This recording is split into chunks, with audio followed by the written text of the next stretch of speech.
Okay, so we've seen TextView code for the first time.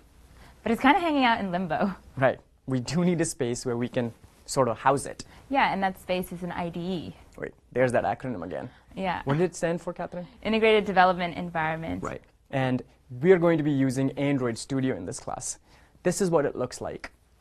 Still a little intimidating. Yeah, I think we might need something that will help our learner ramp up a little bit easier. Right. So we've been working on developing something that is Android Studio on training wheels, and in the tradition of really convoluted acronyms in computer science, we are calling it XMLV.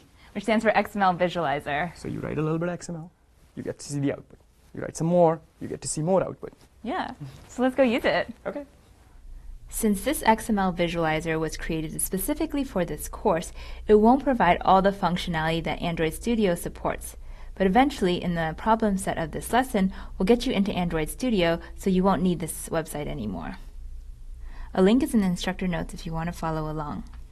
For this code, the text says happy birthday, so when I look at the device, it says happy birthday. Now let's try to change the text to happy birthday, Kunal. And then when I zoom in on the device preview, you see that it says happy birthday, Kunal. Now what happens if I try to change the width and the height? I'll pick some arbitrary values like 300 dp for the width and 500 dp for the height. And now in the preview pane, you see that the text view is a lot bigger. The text, though, however, is still the same size in the top left corner. Notice that for the width and height values of 300 and 500, it is followed by dp in each case.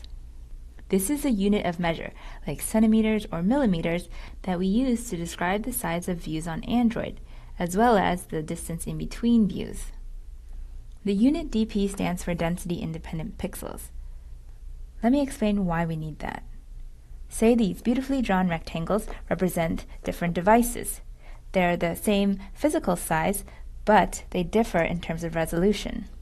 This is a medium resolution device with a medium number of pixels on the screen, high resolution, and an extra high resolution device. When I say pixel, I mean a phone screen is made up of many tiny squares which are pixels, and they light up based on what you're looking at. So if I define the size of a view, for example a button, to be 2 pixels tall by 2 pixels wide, this is what it would look like on a medium resolution device. On a high resolution device, it would also be 2 pixels by 2 pixels, but it's a little bit smaller because there's a lot more pixels trying to be packed into this device.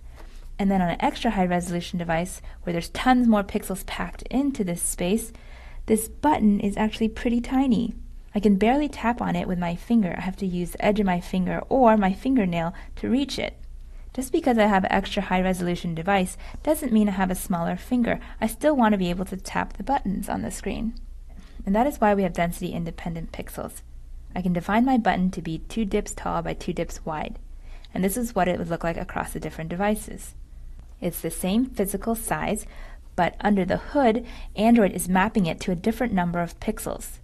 You don't have to worry about any of that logic. All you need to remember is that you need to define your sizes in terms of dip values.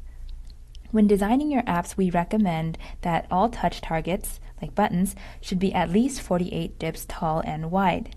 Notice that it says 48 dips and not 48 pixels. Otherwise, it would be really tiny on this extra high resolution device. This will make your app easy to use for everyone. So with all of this knowledge, I want you to try and change the TextView code now. You're going to be writing your very first lines of XML. How exciting! So first, try to change the text in the text view, and then try to change the size of the text view. Then, I want you to try to create an error, sad face, and then I want you to undo it, happy face.